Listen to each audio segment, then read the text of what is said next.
யூனிக்கான அழைப்பு யாருக்கு தெரியுங்களா? கோலியாத்துக்கு. அவனுக்கு ஈக்குவலான ஒருத்தன் கிடையவே கிடையாது. அதாவது சவுல் ராஜாவாகும் போது சமஸ்த இஸ்ரவேலுக்கும் அவனை மாதிரி உயரமான ஒருத்தன் இல்லை. ஆனால் சவுலை விட உயரமான ஒருத்தன் வந்தான் பாருங்க. அதான் விஷயமே. அவன் வந்து நிற்கிறான் பாருங்க. கோலியாத் அளவில் அதான் யூனிக்கான அழைப்பு.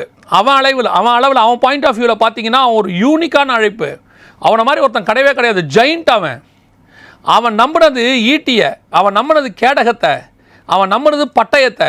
அவன் அவ்வளோ ஜெயிண்ட்டாக இருந்தவனும் அவன் நம்பிக்கை எது மேலே இருக்குது?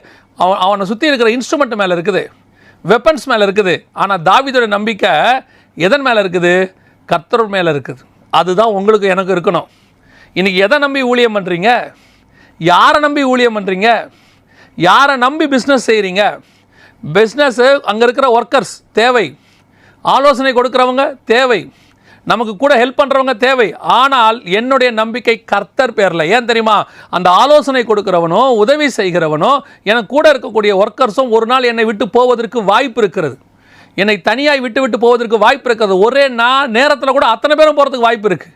ஆனால் என் தேவனாகிய கர்த்தர் மேலே அஸ்திவாரம் போட்ட நான் எந்த புயலும் மழையும் அடைத்தாலும் நான் அசைக்கப்படுவதில்லை. ஊழியத்தின் பாதையில் நீங்கள் வரும்போது உங்களை விட்டு போவதற்கு நிறைய பேர் இருப்பாங்க, ஏமாத்துறதுக்கு நிறைய பேர் இருப்பாங்க, உங்களை ஏளனமாக பேசுறதுக்கு நிறைய பேர் இருப்பாங்க. தனித்து விடப்படுவீங்க, யாருமே இல்லைம்பீங்க. அந்த நேரத்தில் உங்களுக்கு யார் இருப்பா தெரியுமா? உன் தேவனாகிய கர்த்தர் ஒருவரே உன்னோடு கூட இருந்தார். அதுதான் அஸ்திவாரம், அதுதான் பேஸ்.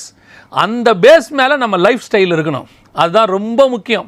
இன்றைக்கி வரவங்க எல்லாருமே ஏதோ ஒன்று மேலே தங்களுடைய பேஸை போட்டுக்கிட்டு வராங்க. படிப்பின் மேலேயோ, தங்கிட்ட இருக்கிற சர்டிஃபிகேட் மேலேயோ, அல்லது தங்கிட்ட இருக்கிற டேலண்ட்ஸ் மேலேயோ, அல்லதுக்கு நமக்கு பின்புலமாக இருக்கக்கூடியதான ஃபேமிலியோ, அல்லது பின்புலமாக இருக்கக்கூடியதான யாரோ ஒருத்தர் இல்லைங்க.